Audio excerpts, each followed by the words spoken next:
قال أخبرنا شعيب عن الزهري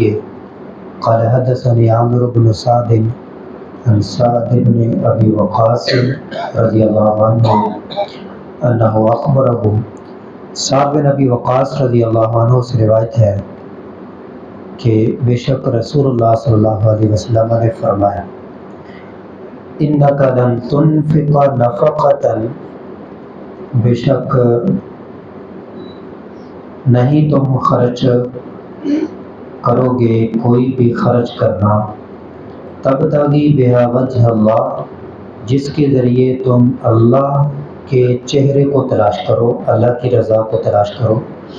الا اجرت علیہا، مگر آپ کو اس پر اجر دیا جائے گا، یعنی اللہ کو خوش کرنے کے لیے تم جو بھی خرچ کرو اس پر تمہیں اجر ملے گا۔ حتی ما تجعل فی امرأتک،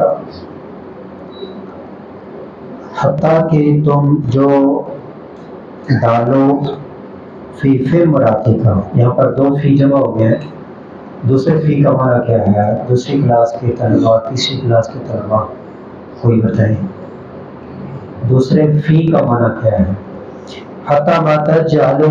فی امرأتک، دوسری کلاس کے طلباء موجود ہوں، تیسری کلاس کے، یہاں فی کا معنی کیا ہے؟ چوتھی کلاس کے، حتی ما تجعل فی امرأتک،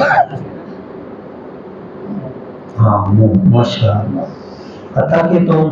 جو ڈالو فی امرأتک، اپنی بیوی کے منہ میں، یہاں ایک مراد کے بیوی کے اوپر جو بھی تم خرچ کرو، کھانا پینا لباس باقی اخراجات، اس پر تمہیں اجر ملے گا۔ اور دوسرا اگر حقیقی معنی کریں کہ بیوی کے منہ میں، جیسے میاں بیوی جو ہے وہ ایک دوسرے کے ساتھ دل لگی کرتے ہوئے اور مذاق کرتے ہوئے اس کے منہ کے اندر کوئی چیز ڈالیں، بسکٹ ڈالیں، ہاں کھجور کھلائیں، طلبا کہیں کہ بسکٹ نہیں کھانا چاہیے نا، نقصان آتا ہے، ہاں قدرتی چیز کوئی بھی ہے، فروٹ ہے، پھل ہے، مصنوعی چیزوں سے اجتناب کریں۔ ایک دفعہ ایک عیسائی ڈاکٹر تھی، مسلمان مریضہ کو، عورت کو کہنے لگی کہ تم لوگ کھجوریں نہیں کھاتے، قرآن کریم کے اندر اللہ نے کہا ہے کہ کھجوریں کھاؤ، تو صاحب کی تعلیق کے رتبہ بدریہ مریم علیہ السلام کو کہا ہے، تو بچوں کو کھجوریں کھلائیں، خود بھی کھجوریں کھلائیں، کھائیں، بیوی کو بھی کھجوریں کھلائیں، قدرتی غذائیں کھلائیں۔ تو جو بھی آپ کھلائیں گے، گھر پر خرچہ کریں گے، اور اس کے علاوہ جو بھی آپ ایسا خرچ کریں گے جس کے ذریعے اللہ کی رضا کا ارادہ ہو، اس پر آپ کو اجر ملے گا۔ اللہ کریم سے دعا ہے کہ اللہ کریم ہمیں اپنے ایک ایک روپے کو اس انداز سے خرچ کرنے کی توفیق عطا فرمائے کہ اس میں ہمیں اللہ سے